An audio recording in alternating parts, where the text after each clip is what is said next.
Além de estabelecer uma relação de confiança, esses líderes precisam saber fazer gestão em um time, às vezes com mais de 3, 4, às vezes até 5 gerações, né? Eu acho que pela primeira vez aí na história, a gente tem um encontro de tantas gerações dentro do mercado de trabalho. Então, as novas gerações, e a entrada das novas gerações, que eu vejo desde lá da Y, causa um certo tumulto, né? Acaba virando ali pauta e desafio aí para os líderes, né? Que precisam fazer alguma adaptação, porque as novas gerações vêm com novas demandas.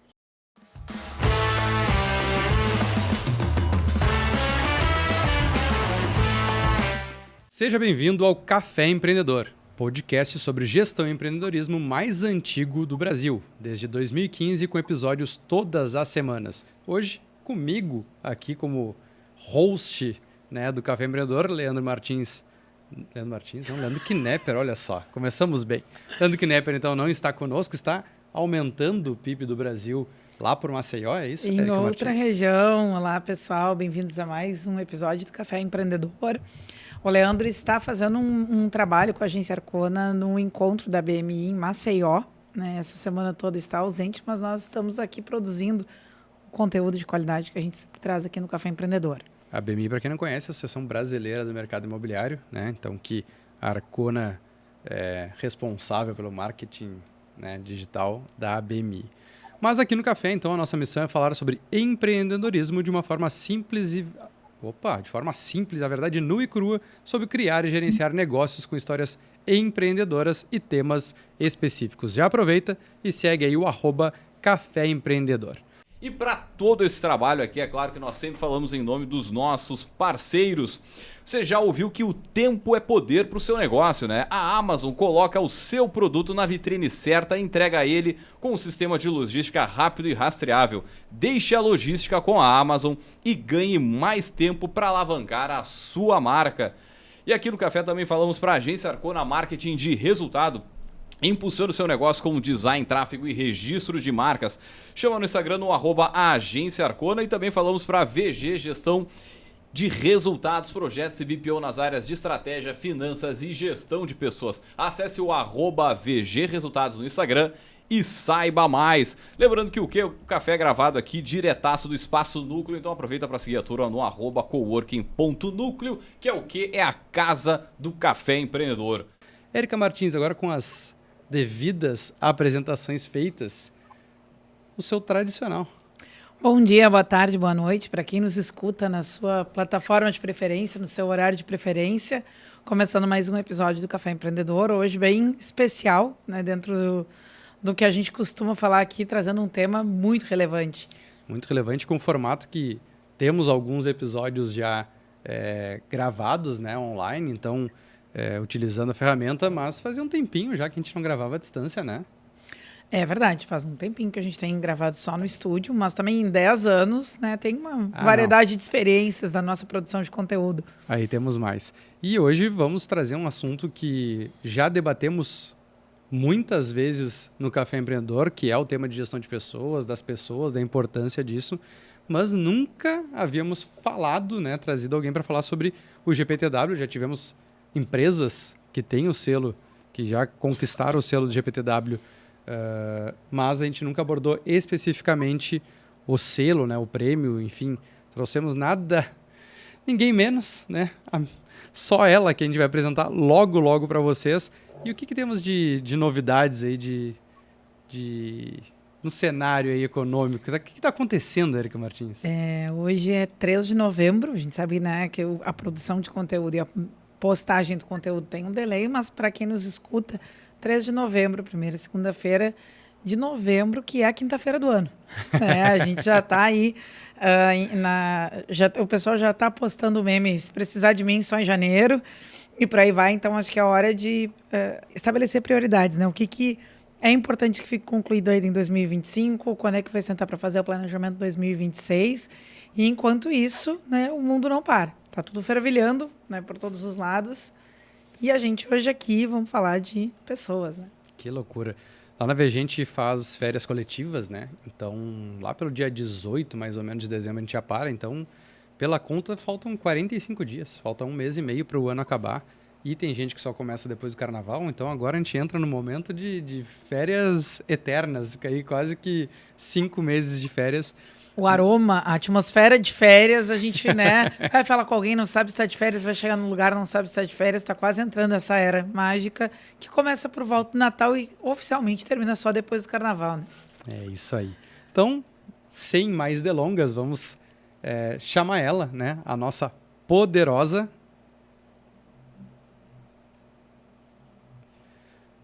Então, quem está conosco hoje aqui é a CEO, né, do GPTW Brasil, a Tatiane Thieme, que vai falar um pouquinho sobre a história e a importância do Great Place to Work no Brasil. Seja bem-vinda, Tatiane. E, antes de mais nada, a gente sempre pede para os nossos convidados falarem um pouquinho de quem é a Tatiane e como ela chegou até aqui.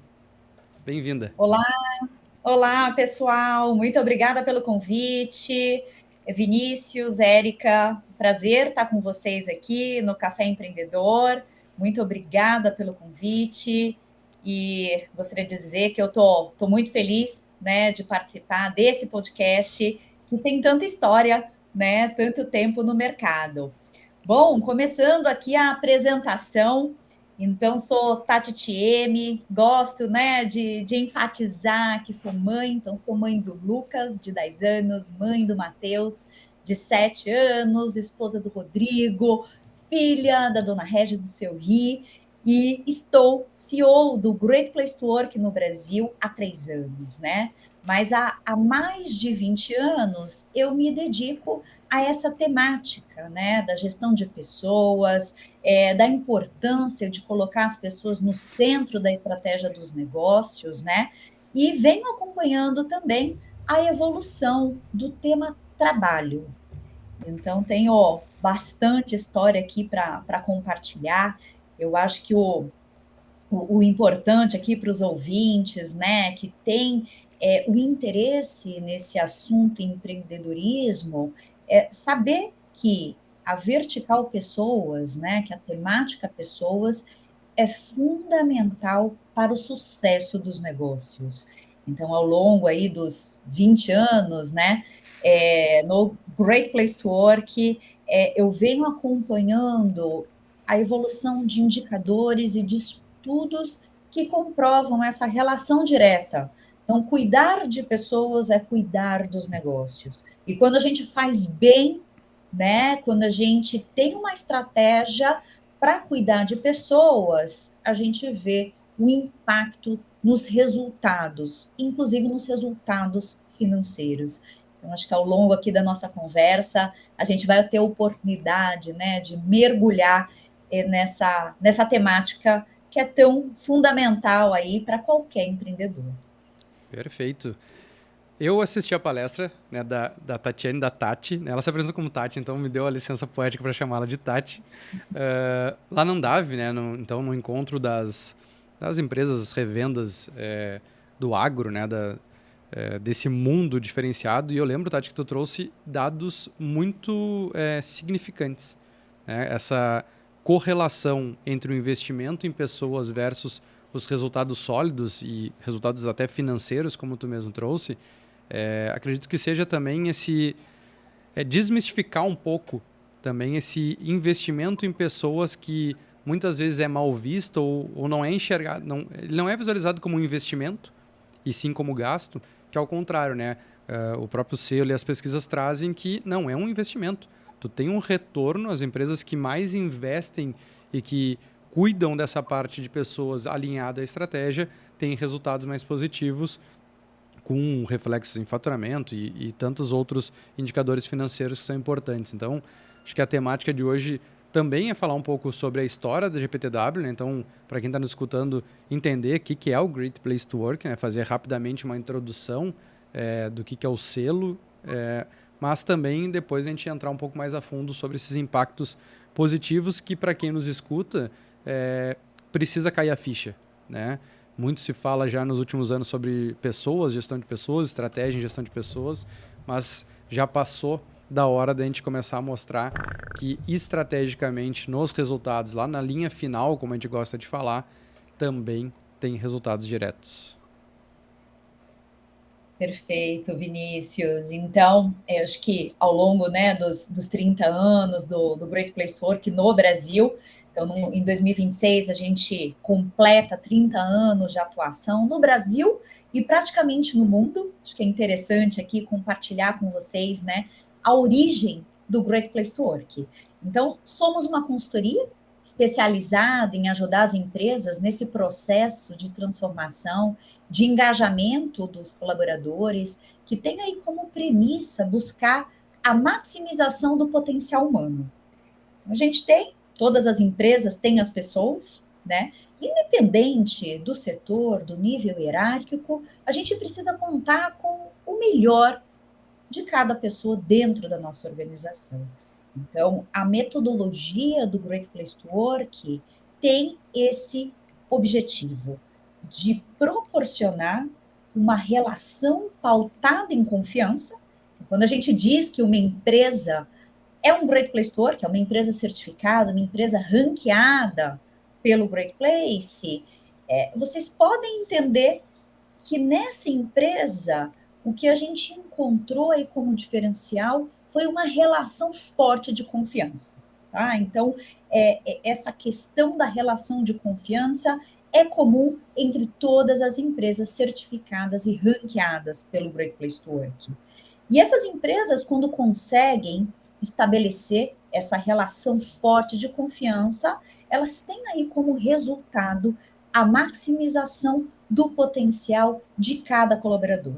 Significa que o indicador de produtividade, ele é muito mais positivo quando a gente fala dessas empresas que conseguem proporcionar um bom ambiente de trabalho. E esse modelo que nós utilizamos, né, aqui no Brasil e nos mais de 100 países, hoje 170 países onde atuamos, ele é um modelo empírico, ele veio da prática para a teoria, foi desenvolvido na década de 80, então 1984, por um jornalista investigativo chamado Robert Levin. O Robert era um especialista em assuntos do trabalho e foi convidado para escrever um livro sobre as empresas, né? Sobre as empresas boas, as empresas ruins. Robert era cético com relação a boas empresas para trabalhar. Ele, pessoalmente, não tinha tido boas experiências positivas com o trabalho, e cresceu vendo seu pai falando muito mal da onde trabalhava, né?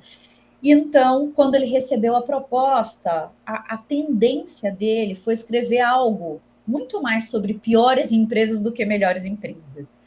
E aí, ainda bem que a editora do livro, né, chegou à conclusão que não seria bacana escrever sobre piores empresas. Primeiro que eles não teriam advogado suficiente para lidar ali com tanto de processos, né, que receberiam. E segundo, que a intenção no final era compartilhar exemplos, bons exemplos a serem seguidos, né, e não o contrário. Então, a editora falou, olha, Robert, para a gente, o interessante é que você busque quais são as melhores empresas para trabalhar, e era nos Estados Unidos, né, Robert é americano. E então, antes de aceitar o convite, né, e de realmente falar, não, vou escrever, vou publicar algo sobre melhores empresas, ele pediu para fazer uma pesquisa. Falou, olha, eu não sei se existem tantas boas empresas assim para trabalhar, então eu vou fazer o que eu sei fazer muito bem, que é entrevistar pessoas. E o Robert decidiu começar esse projeto entrevistando funcionários, colaboradores de algumas empresas, no primeiro momento americanas, as grandes indústrias. Ele fazia visitas nessas empresas e pedia para conversar com um grupo de 10 a 15 pessoas. E nessas conversas, ele fazia somente 2 perguntas. Primeiro, ele perguntava o que as pessoas gostavam da empresa, e segundo, o que elas não gostavam. E foi assim que surgiu a metodologia do Great Place to Work, né? Foi a partir de uma pesquisa em campo, de algo que surgiu realmente da prática e foi para a teoria. E aí o próprio Robert se surpreendeu, né, com os exemplos positivos que ele conseguiu coletar dessas entrevistas, então logo aceitou o convite sobre escrever um livro sobre as melhores empresas para trabalhar nos Estados Unidos, e foi assim que tudo começou, né? Desde esse momento, o Robert Levin, que é o autor, o fundador do Great Place to Work, entendeu o quanto as relações de trabalho eram importantes, não só para as organizações, mas ele teve a oportunidade também de avaliar o impacto dessa satisfação no ambiente de trabalho para além dos muros da organização. E foi então que ele chegou à conclusão que transformando empresas em melhores locais de trabalho, ele conseguiria impactar, inclusive, a sociedade. Então, ele conseguiria levar essa satisfação, essa transformação, né, também para além das empresas. E foi assim que surgiu a missão do Great Place to Work, que é algo que a gente usa, né, como um direcionador para o nosso negócio, que é o de construir uma sociedade melhor, transformando cada organização em um Great Place to Work. Então, a gente acredita que quando transforma o ambiente de trabalho de uma empresa, por exemplo, com 100 pessoas, o impacto na sociedade é de pelo menos vezes 5. Eu não estou contribuindo positivamente somente com a vida daquelas 100 pessoas que estão naquela organização, mas também das pessoas que rodeiam esses colaboradores, sejam os filhos, os pais, os amigos, né? E na média, aí, o impacto para cada um colaborador, uma experiência mais positiva, é de pelo menos vezes 5 na sociedade, né? Então, essa é a missão que a gente persegue em todos os países onde tem Great Place to Work, é transformar, contribuir para uma sociedade melhor através das relações nas empresas, transformando as empresas em melhores ambientes de trabalho. Mantendo ainda a linha histórica dos fatos, né? Como é que o GPTW veio parar no Brasil? Olha, Érica, essa é uma curiosidade, né? E aí, para uma empresa americana, né, ter uma operação no Brasil com tanta representatividade é algo diferenciado, algo que não é comum, né, aí no mercado. Então, a segunda operação do Great Place to Work aconteceu no Brasil, surgiu no Brasil.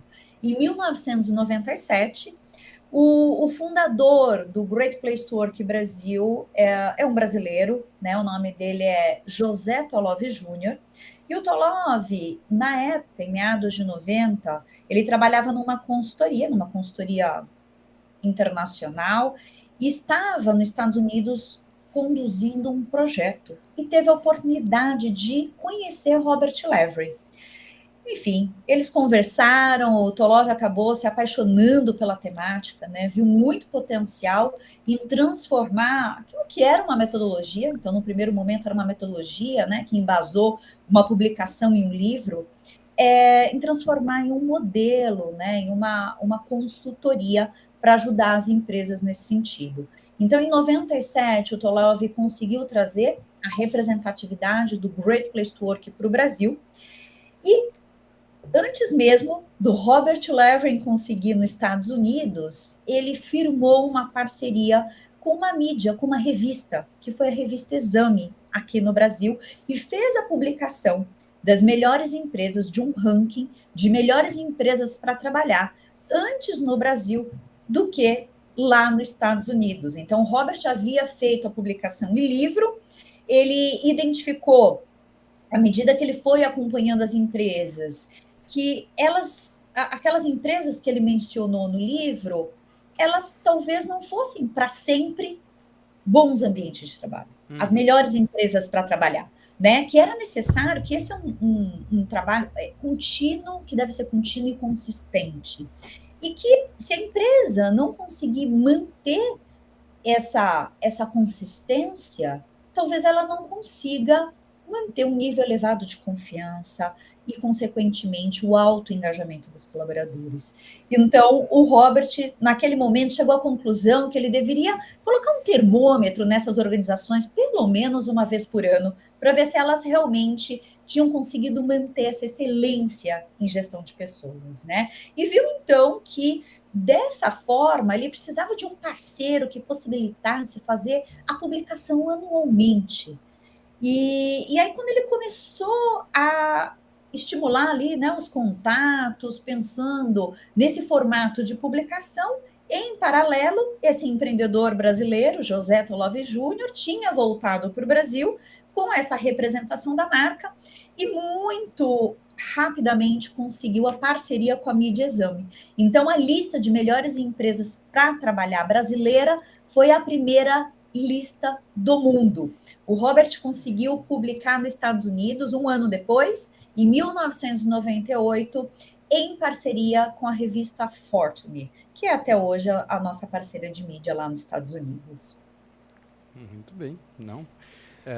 Para quem está nos escutando, acho que também existe essa curiosidade e entender um pouco melhor como funciona o selo, né? Mesma colocação que eu ia propor aqui, né? De uma forma sintetizada, né? Porque a gente sabe que é um processo cheio de etapas, características, mas para quem está entrando em contato agora aqui de uma forma mais pormenorizada com o que é esse selo. Aí entra a intenção da organização em ter o selo e a efetiva concessão do selo, caso atendidos os critérios. Como é que funciona esse processo?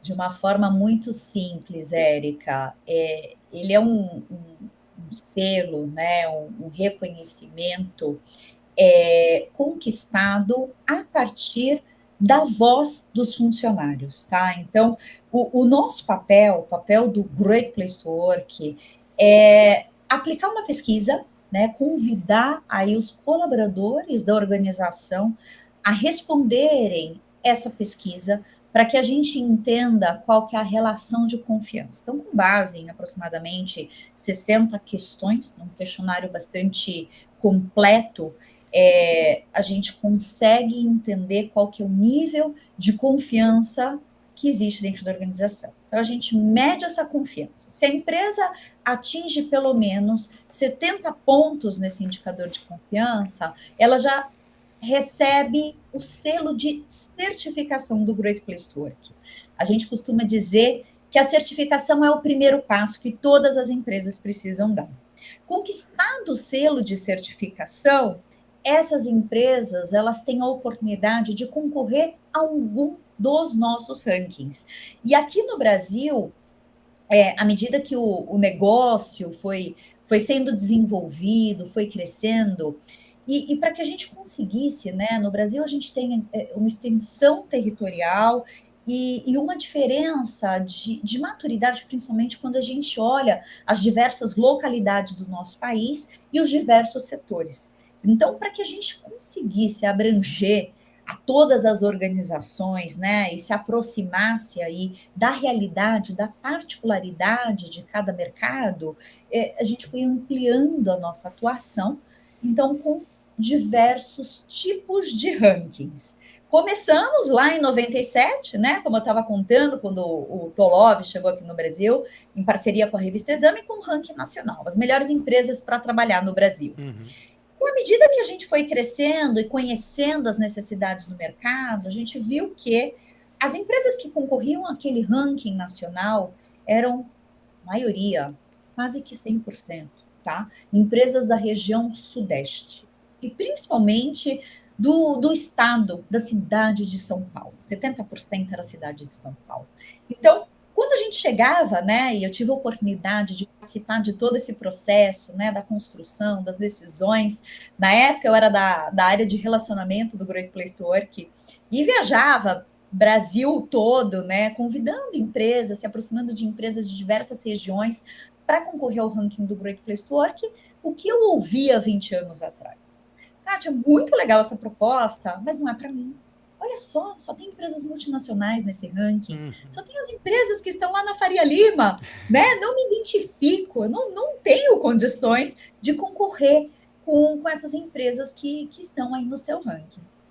Então, para quebrar, né, essa barreira, a gente foi desenvolver no primeiro momento os rankings estaduais, rankings regionais, né? Foi muito importante esse movimento para que a gente conseguisse se aproximar dos vários mercados, né? Aí sim foi possível ter a representatividade do nosso país nos rankings do Great Place to Work. E aí, como um segundo passo de evolução, vieram os rankings setoriais, né? A gente identificou particularidades em alguns setores e entendeu que fazia muito sentido também ter esse agrupamento. O que aconteceu é que agora, no Brasil, nós temos mais de 40 rankings de melhores empresas para trabalhar. Todas as empresas que são certificadas podem concorrer a um ou mais rankings do Great Place to Work no Brasil. E aí, basicamente, né, a empresa precisa convidar os colaboradores para responderem a esse questionário que mede, acima de tudo, a relação de confiança, tá? Enfim, tem várias questões, é um questionário bastante robusto, né? A ideia é que a empresa que aplica a pesquisa, ela não aplique com o objetivo central de conquistar ou não uma certificação ou um espaço no nosso ranking. A gente costuma dizer que essas conquistas, elas são consequência de um processo bem conduzido de gestão de pessoas. E quando o empreendedor, o executivo, o presidente, CEO, a alta liderança, decide ouvir as pessoas, ele tem ali um mapa muito rico, né, uma fotografia ali da organização para entender o que ele precisa priorizar, né, o que ele precisa continuar valorizando, porque são os pontos fortes da empresa. Ou seja, a pesquisa ela é um diagnóstico muito rico para que os executivos consigam definir um bom plano de ação, né? E se estiverem ali com uma nota alta de confiança, vão conquistar esses reconhecimentos. Mas a nossa orientação é sempre para que utilize essa ferramenta como um diagnóstico muito potente, né, para a gestão de pessoas e, consequentemente, para a gestão do negócio. Seguindo nessa mesma linha, né, para a gente entender ainda um pouco mais sobre a metodologia, né? Tu falavas então que é em algum grau um autorrelato, né? É um momento de verificar junto com as equipes como é que elas percebem aquelas dimensões, né? Que estratégias que a metodologia, a condução do processo usa para que esse autorrelato seja fidedigno? Porque eu imagino que, né, as equipes fiquem sensibilizadas pela ideia de poder ter uma certificação, né? E aí, se a gente vai pensar como pesquisador, bom, talvez a gente tenha um viés de pesquisa aí já a priori, né? Que estratégias a metodologia usa para proteger e para garantir que, né, o máximo de fidedignidade ele seja preservado nessa manifestação das pessoas quando elas vão fazer parte desse questionário? Acho que tem aí um ponto que diferencia bastante, né, as pesquisas conduzidas pelo Great Place to Work, que é a confidencialidade. Então, por mais que a gente entregue relatórios, né, para o RH, para a liderança, para que eles consigam ter acesso a esse diagnóstico, a resposta individualmente nunca é aberta. Então, a gente entrega esses relatórios num formato que protege o respondente, garantindo, né, que não tenha ali a visualização de uma satisfação, né, da satisfação de um colaborador. E um outro passo que é muito importante é a postura, a comunicação da própria organização, né? Ela mostrar, ela contar, ela falar para os seus times que quer, a partir dessa iniciativa, também ter esse diagnóstico, para que o próprio time possa ser beneficiado. Então, ela consegue mostrar para as pessoas, a partir de uma comunicação muito bem elaborada e direcionada, que a intenção naquele momento é de ouvir, é de escutar, é de acolher, é de priorizar e retornar aquelas melhorias para as pessoas que estão ali contribuindo com esse diagnóstico, né? Então, existem aí alguns passos, né, que a gente chama de pré-pesquisa e que são fundamentais para a gente conseguir, primeiro, a adesão das pessoas, né?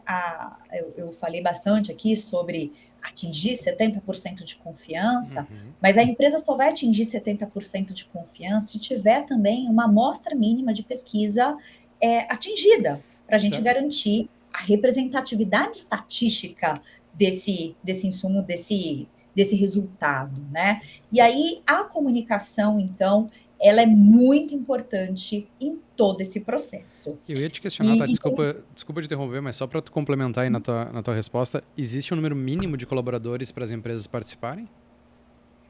Olha, cada ranking, Vinícius, tem um critério, né? O ranking nacional, que é o principal ranking, o ranking mais concorrido, ele começa com empresas a partir de 100 colaboradores, tá? Mas os rankings regionais e setoriais variam entre 30 colaboradores ou 50 colaboradores.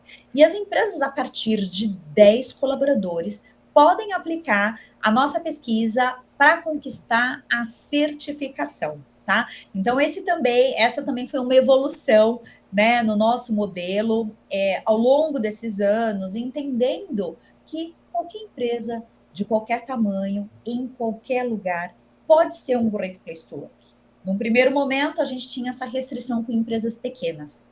E tinha essa restrição porque o nosso modelo de negócio não permitia. Não por conta do questionário, mas principalmente porque o processo era muito...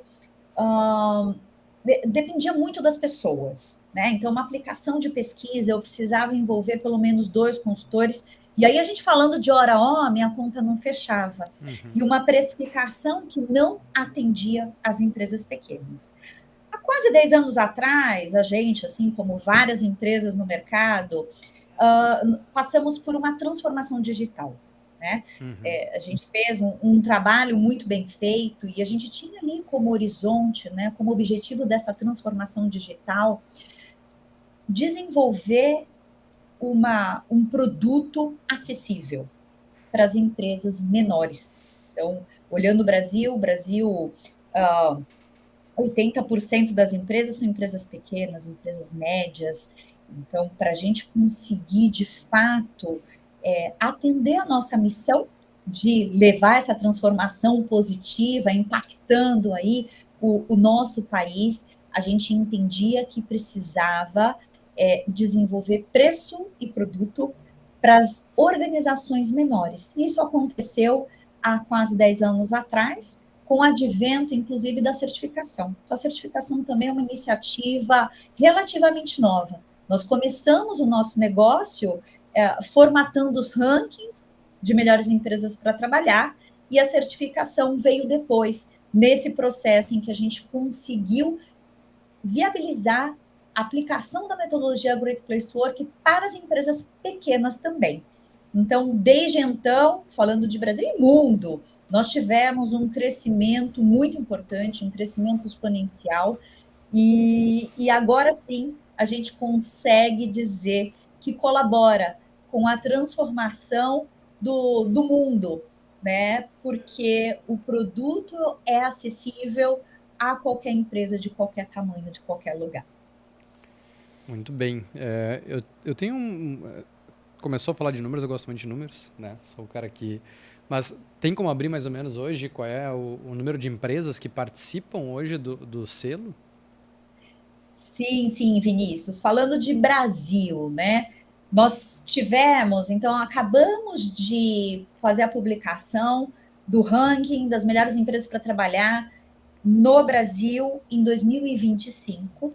E nesse último ciclo, nós tivemos 5.322 empresas inscritas, né, aplicando a nossa pesquisa. Dessas, 3.000 empresas foram elegíveis, né? Interessante que a representatividade em número de pessoas, né, é bastante significativa. Então, foram 5 milhões de pessoas impactadas pela metodologia do Great Place to Work. E desse funilzão, a gente chegou nas 175 melhores empresas para trabalhar no Brasil. Então, a pesquisa, o ranking nacional é realmente muito concorrido. A relação candidato-vaga excede aí qualquer processo de universidade americana, por exemplo, a gente já fez esse comparativo, né? Uhum. E de fato, as empresas que estão ali, né, elas são as excepcionais, né? As excelentes. Acho que a gente pode trazer duas visões, né, Tati? Comenta muito sobre a visão do instrumento como uma estratégia interna, e aí a gente está falando de um diagnóstico que, além de municiar, né, a área de gestão de pessoas, de RH, para saber aonde atacar, aonde trabalhar, que, querendo ou não, para saber o que é melhor para as pessoas, tu tem que perguntar para elas, e essa é a essência do selo, né? Essa é a essência do Great Place to Work. Então, entender qual é a visão dos colaboradores interna e aí fazer lá a fofa, né? Fazer as forças e fraquezas, identificar essas fraquezas para que gestão de pessoas, o RH, trabalhe para desenvolver melhor na prática o que vai influenciar no dia a dia desses colaboradores. E aí a gente está falando que muitas vezes são mudanças de processos, mudanças de rotinas, mudanças às vezes um pouco mais simples, mas enfim. A gente não está falando só de endomarketing, a gente não está falando só em ações de satisfação direta ao colaborador, mas também a gente tem um outro lado, que a gente está falando também de marca empregadora. Quando tu traz essa questão do ranking e da certificação, nós sabemos que houve uma grande mudança aí nos últimos anos na relação entre empresa e funcionários e em colaboradores, onde não é mais apenas a empresa que decide quem vai trabalhar para si, e sim também as pessoas escolherem aonde querem trabalhar. E o selo, né, essa certificação ao ranking, ele também é uma vitrine para dizer, né, opa, peraí, como eu me destaco frente a tantos outros lugares que existem para a minha mão de obra ou para meu principal insumo, vamos dizer assim, né, falando em capital humano, como é que eu consigo os melhores? Então, acho que o selo também ele vem muito para fazer essa diferenciação, por mais que a gente sabe que não vão ser todas as empresas que vão estar dentro do selo, mas já é também uma forma das empresas conseguirem se mostrar diferente ao mercado. Essa visão, mais ou menos, que o GPTW também traz para o mercado em si, para as empresas também buscarem essa certificação? Sim, Vinícius. Então, a questão da atração, né, da marca empregadora é muito importante. A gente sabe que as empresas que são ranqueadas recebem muito mais currículos do que as empresas não ranqueadas. E ter o acesso a bons profissionais, né, é hoje um diferencial competitivo muito importante para as empresas. E a grande verdade é que quem pode escolher os bons profissionais que são aí, que têm uma empregabilidade muito alta, eles estão cada vez mais escolhendo empresas que são Great Place to Work. Afinal de contas, se eles podem escolher, eles vão priorizar as melhores, né? Aquelas empresas que eles sabem que vão proporcionar uma experiência muito mais humanizada, Vinícius. E aí a gente fala bastante, né, da área de gestão de pessoas, então a área de capital humano, que é o RH. O RH é o nosso grande parceiro na condução de todo esse processo, mas não é o ator principal. Quando a gente consegue chegar ali no indicador de confiança alto, geralmente, Vinícius, o que diferencia é a relação do líder com o liderado, tá? E essa foi uma conclusão que o Robert Levering chegou lá quando estava desenvolvendo a metodologia do Great Place. Ele identificou que o que faziam aquelas empresas, né, serem as melhores empresas para trabalhar nos Estados Unidos não eram os melhores salários, os melhores benefícios, né, os melhores processos, mas sim as melhores relações entre os líderes e os liderados. É por isso que 70% do nosso modelo, da nossa metodologia, das 60 questões que compõem o nosso questionário, ela direciona para entender qual que é o impacto dessa liderança na percepção dos colaboradores, tá? Isso é fundamental. O RH entra como facilitador de todo esse processo, mas muito longe de ser o ator principal. Se o RH não puder contar com a atuação da liderança nesse processo de construção de relações fortes de confiança, Não adianta o melhor RH ter a melhor estratégia, que o processo não vai acontecer. E tudo isso por quê? Porque quem está no dia a dia das equipes, quem está no dia a dia das pessoas, impactando positivamente ou negativamente, são esses líderes. Né? Não existe RH super poderoso nesse mundo que consiga estar presente na vida de todos os colaboradores, todos os dias, todas as horas. Mas o líder, sim, tem esse papel e essa responsabilidade nesse processo de construção de boas experiências, né? E isso é algo, assim, falando de evolução ao longo desses anos, é algo que eu destaco, né? Como um processo de amadurecimento. Eu acho que lá atrás, quando eu iniciei aqui no Great Place to Work, essa responsabilidade era muito mais direcionada para uma área de recursos humanos do que hoje. Então, hoje já existe essa conscientização por parte das lideranças, por parte da gestão. Eles entendem que a gestão das pessoas que estão no time deles, né, depende da relação, do dia a dia, de tudo que eles estabelecem aí de experiência, né, a partir dos comportamentos, a partir da comunicação, a partir da proximidade. Então, é um processo que depende muito da atuação de toda a liderança da organização. Perfeito. Se me permite, Érica, mas a gente já discutiu muitas vezes aqui sobre liderança, né? É algo que está cada vez mais escasso, mais raro, vamos dizer assim, um interesse da nova geração por cargos de liderança, né? A gente enxerga em muitos debates, inclusive temos um painel que vamos participar essa semana sobre então esses desafios da gestão estratégica de pessoas no mercado. Eu queria saber a tua opinião, né? Tirando um pouquinho o GPTW, mas toda essa tua experiência de mercado, o que tu enxerga que é esse novo cenário, esses próximos passos, né? O futuro da liderança dentro das organizações e como, de repente, voltar a atrair, né? O que tem que ser feito de diferente para que exista um interesse genuíno pelos cargos de liderança que parece que não casa mais, né, com a busca das novas gerações ou quem busca, de repente, qualidade de vida. Parece que o líder está sempre ser visto como workaholic, né? Sempre aquela pessoa que se doa demais, né, para a organização, mas, de repente, perde um pouco desse lado humano ou da qualidade de vida que tanto se fala, que se busca aí, esse equilíbrio entre vida pessoal e profissional.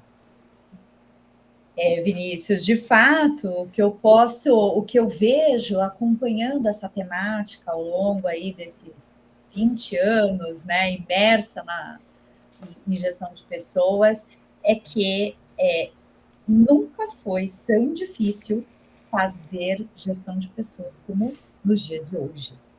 O escopo do líder, então, cresceu muito e a responsabilidade do liderar combina com outros desafios, né? Com desafios que sempre existiram. Então, o líder tem que atingir os resultados do negócio, tem que atingir metas cada vez mais ousadas, né? Com relação a faturamento, com relação ao EBITDA, então, crescimento do negócio, com uma eficiência cada vez mais alta. O líder precisa cuidar das pessoas, então, nesse processo evolutivo também cresce essa responsabilidade, e esse cuidar das pessoas também ganhou novos capítulos. O cuidar das pessoas há 10 anos atrás é diferente do cuidar das pessoas hoje, principalmente nesse momento pós-pandemia. Além de estabelecer uma relação de confiança, esses líderes precisam saber fazer gestão em um time, às vezes, com mais de 3, 4, às vezes até 5 gerações, né? Eu acho que pela primeira vez aí na história, a gente tem um encontro de tantas gerações dentro do mercado de trabalho. Então, as novas gerações, e a entrada das novas gerações, que eu vejo desde lá da Y,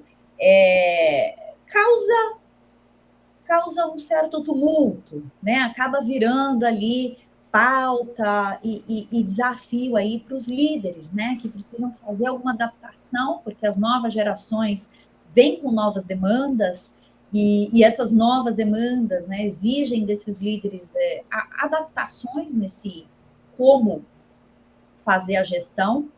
Então, essa questão da diversidade com relação às várias gerações é algo que torna a gestão de pessoas mais complexa. A diversidade com relação a modelos de trabalho é algo também bem recente.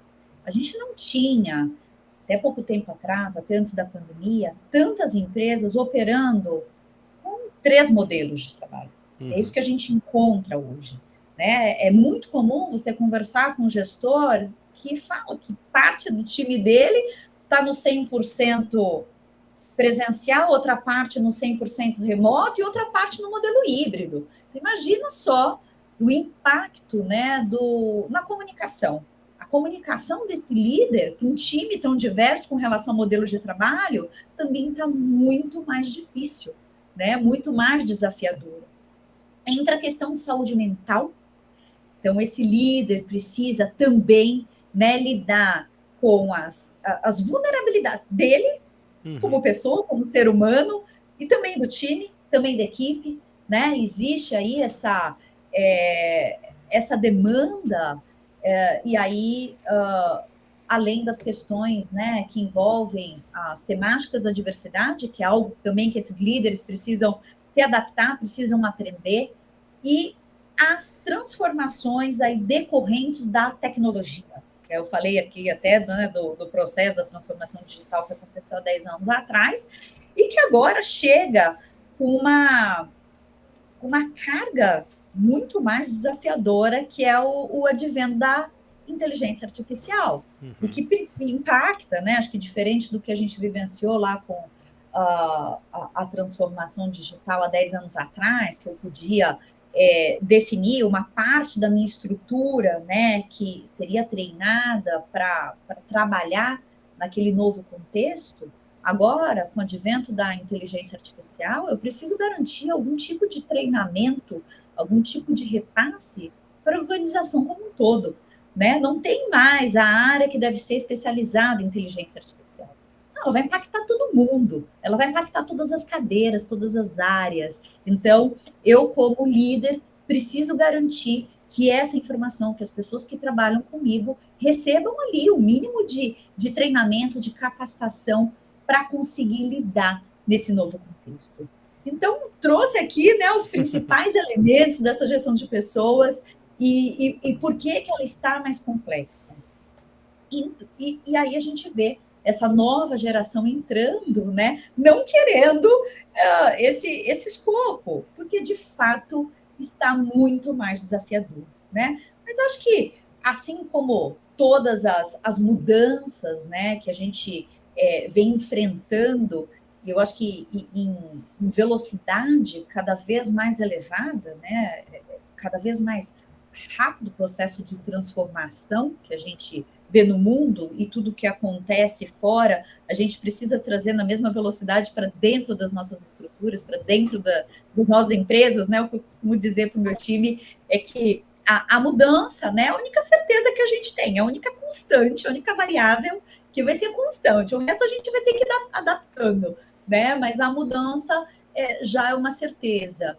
E então a gente vai precisar buscar, né, novas formas de deixar essa posição, né, menos desafiadora, né? Que a falta de interesse, né, da nova geração tem a ver com esse estereótipo, né, com essa realidade do fazer gestão de pessoas estar mais desafiador do que nunca. Então, acho que cabe aí a nós, né, as organizações, de encontrarem modelos para mudar um pouco essa perspectiva, porque a gente precisa dos líderes, né? Podem vir os agentes aí fazendo grande parte do trabalho, mas a atuação da liderança ela vai continuar sendo importante. E mais complexa, porque daqui a pouco vai ter que fazer gestão de agentes com pessoas, né? E como estabelecer tudo isso dentro de um ambiente com sintonia, com relação de confiança, que eu acho que mais do que nunca a confiança ela é importante. O Vinícius foi num ponto específico, né, que foi essa questão das lideranças, mas eu ainda tenho curiosidade por panoramas, né? O primeiro guia é publicado no Brasil em 97, então de 97 para 2025, a gente teve meu Deus, muitas transformações sociais aí de toda a ordem, né? Já falamos aqui sobre o que salta aos olhos todos os dias agora, nessa última reflexão, inteligência artificial, possibilidade de trabalho remoto e equipes híbridas e por aí vai. Mas falando de panorama, assim, de 97 para 2025, quando se começou a olhar com essa lupa o cenário dos locais de trabalho nessa perspectiva de gestão de pessoas, de satisfação das equipes e tudo mais aqui no Brasil. O que mudou de lá para cá? O que salta aos olhos? Né?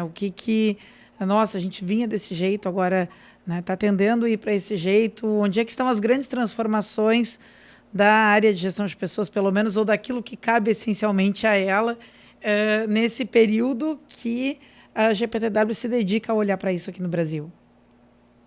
Muito bom, Érica. As transformações são inúmeras, né? Quando a gente resgata aqui os nossos rankings, né? Não preciso nem ir tão longe, nem há 30 anos atrás, mas há 10 anos atrás é muito interessante assim, ver o que eram as políticas que faziam sucesso, as práticas de gestão de pessoas, né, que estavam ali publicadas nas nossas edições, nos nossos rankings, e o que são essas práticas hoje, né?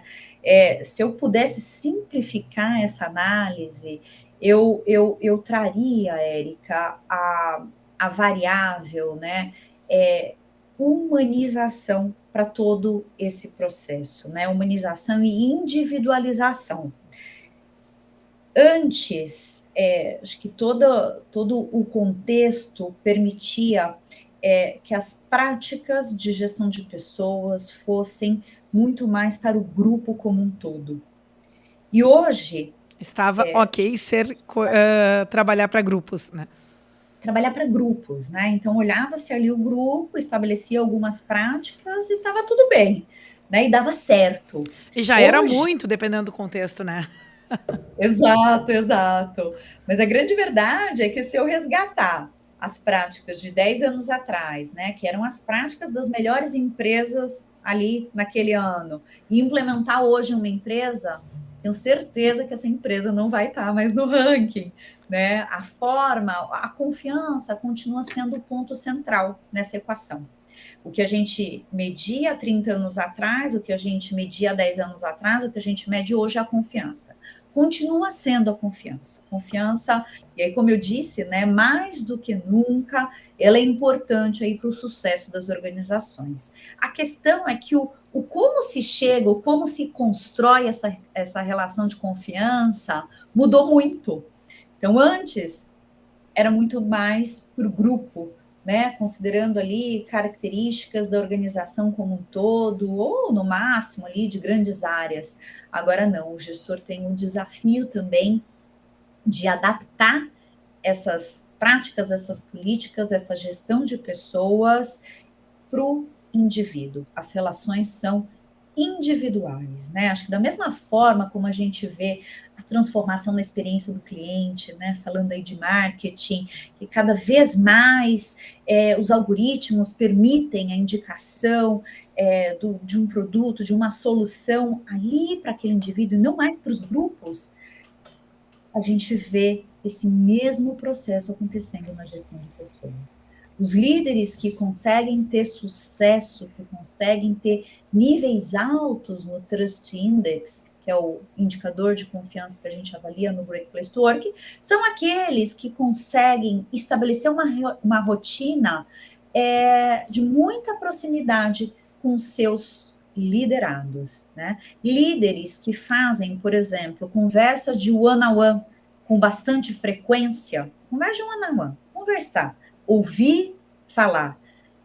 são os líderes que conseguem maior sucesso nessa jornada desafiadora, né? Então, é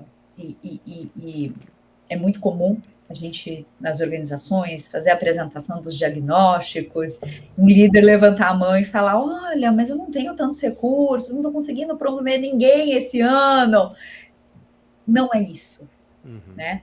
Não é sobre... é claro que se o salário estiver abaixo, né, do que o mercado paga na média, se a empresa não conseguir oferecer um mínimo de benefícios, isso pode ser um fator negativo, né, um fator desmotivador. Mas o contrário não garante uma relação alta de satisfação das pessoas. Eu vou pagar um bom salário, benefícios diferenciados. O impacto dessa ação é de no máximo 3 meses. Pois né? Porque a pessoa se acostumou com aquele novo salário, né, se tiver ali no ambiente com uma relação ruim com a liderança, ele volta a sentir a dor da relação. Acho que por isso que a gente tem que falar... Desculpa, Tati. Mas por isso que a gente fala sobre estratégia, né? Porque essas ações, cada vez mais essas ações, elas são de efeito curto, né? É de curto prazo. Quando a gente fala em estratégia, a gente está falando em coisas a médio e longo prazo. A gente está falando em tu ter políticas que vão te estabilizar, principalmente a questão de pessoas, que é muito difícil, mas com estratégias mais duradouras. E a gente vê que essas práticas de aumento de salário, né? Ações mais imediatas, cada vez mais com esses novos perfis, que buscam essa mudança cada vez de forma mais rápida, né? Não são pessoas que tu consegue manter aí 5, 10 anos com o mesmo cenário, tu tem que te adaptar de uma forma mais rápida. Não adianta tu ter essas práticas de, dá mais, aumenta o salário em 10%, 15%. Eles não estão buscando apenas o salário. De novo, muitas vezes a carga horária de trabalho vai ter um peso maior do que um aumento de 10%, 20%. E isso... os nossos modelos organizacionais ainda não estão adequados para isso. Eu falo muito isso, a gente tem bastante clientes do agro, por exemplo. E o agro, querendo ou não, ele tem safra, e a safra ela dura muito menos do que 12 meses. Né? São períodos que são intenso trabalho 5, 6 meses, e depois de 5, 6 meses tu vai ter mais de planejamento, de preparação. E tu falar em 60 dias de férias, por exemplo, ainda é um tabu muito grande. Como assim não vai trabalhar 60 dias? Mas, na verdade, se sabe que o foco daquele colaborador durante 6 meses garante o ano todo. Então, a gente tem que quebrar também alguns pensamentos repetitivos, né? Que isso sempre foi assim e a gente não entende nem o porquê, para enxergar como tu retém esse teu capital, reter as pessoas mais importantes para o teu negócio, que não precisam repetir o mesmo padrão que sempre foi feito. E aí é uma discussão um pouco mais profunda, porque infelizmente a gente já está indo para o final do programa de hoje, né? Já estamos batendo aí quase que 1 hora de gravação. E, Érica, eu vou deixar aí para tu fazer a pergunta final. Tá pronta aqui, vamos lá. A gente tem, né, na nossa audiência aqui muitos estudantes, né? E possivelmente por conta desse tema, tenho certeza que muitas pessoas que estão lá sentadas nas cadeirinhas de responder por gente, cultura e por aí vai, estão de olho aqui no que a gente está conversando, né? Então, para sintetizar e compartilhar um pouco de todo esse conhecimento que vocês têm acompanhado, têm produzido, têm sistematizado no GPTW Brasil, acho que 3 grandes tópicos para que as áreas de gestão de pessoas ou estudiosos, né, do tema possam colocar a atenção. Eu vou botar em 2026, né? Porque a gente deixou muito claro aqui durante o episódio que aquela ideia de mudança que estava sempre em perspectiva quando a gente discutia gestão, ela já nem está mais tão longe, ela está na mesa já, né? Então, para 2026, 3 grandes tópicos para as áreas de gestão de pessoas colocarem atenção, esforço e trabalharem com mais carinho a partir da experiência que vocês têm dos dados levantados no GPTW Brasil. O que tu diria para a gente, Tati? Excelente, Érica. Bom, acho que o primeiro ponto aí, que é muito importante, né, algo que a gente falou aqui ao longo da nossa conversa, converte aí com essa provocação final do Vinícius, né, que é a liderança humanizada. É a liderança próxima das necessidades de cada time, de cada realidade, e levando em consideração aspectos que são muito individuais. O Vinícius trouxe aqui nessa última provocação esse contexto do agro e a necessidade, eventualmente, de liberar esses colaboradores por um tempo maior em férias, né, para que eles possam se dedicar ali no momento da colheita, que é tão importante, né, e que provavelmente vai demandar muito mais do que uma média habitual de trabalho. Então, olhar para essa dinâmica de forma humanizada e buscar soluções que são adaptáveis para esse contexto é a forma de fazer gestão de pessoas, né? O que a gente vê que está dando certo hoje e que muito provavelmente aí vai permanecer em 2026. Então, a gente está passando por essa tendência. E a humanização com a individualização, né? Aí como uma segunda dica para a construção dessa relação de confiança. Então, a gente tem alguns indicadores na pesquisa do Great Place to Work. Um que eu gosto bastante, que eu acho que dá essa dica de caminho, do que fazer, é essa proximidade do líder com o liderado.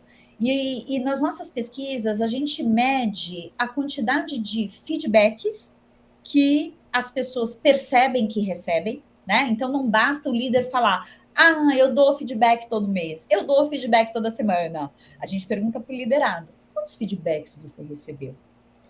E essa percepção de feedback, ela leva à construção de relação de confiança, tá? Isso, mercado de forma geral.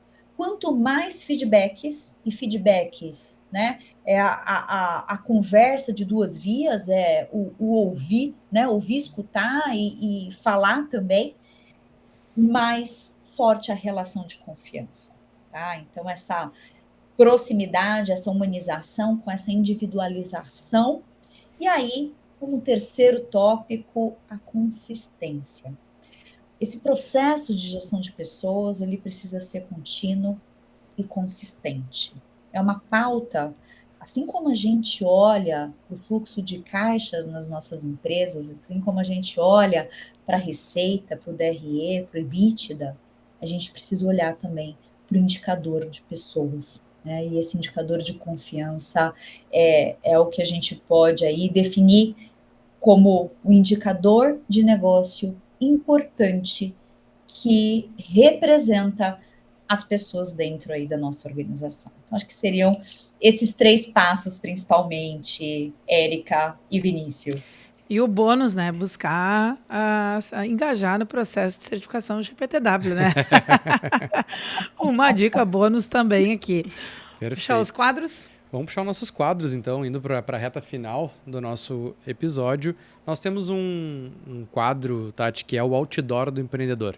Tá? Nós pedimos aí para os nossos poderosos deixar uma mensagem para quem está nos escutando.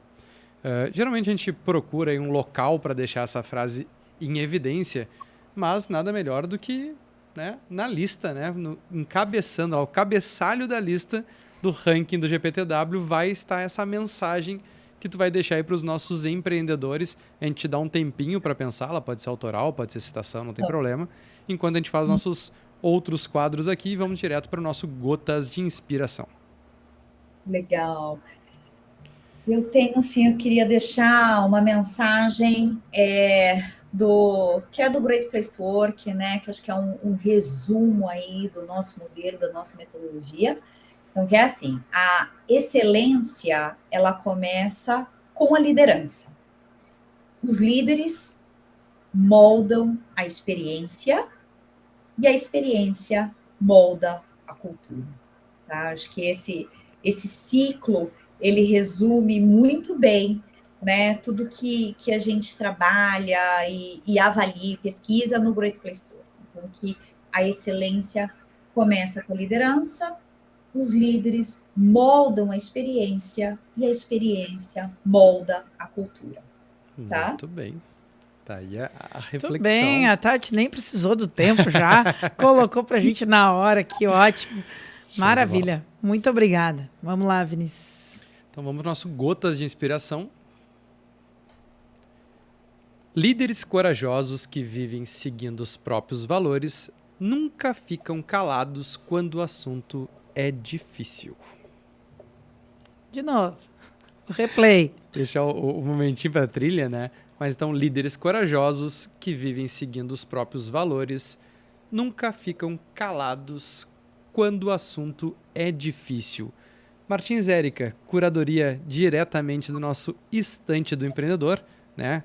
Siga aí @leitura de negócios e acompanhe mais aí várias dicas de livros para você saber tudo do universo de empreendedorismo.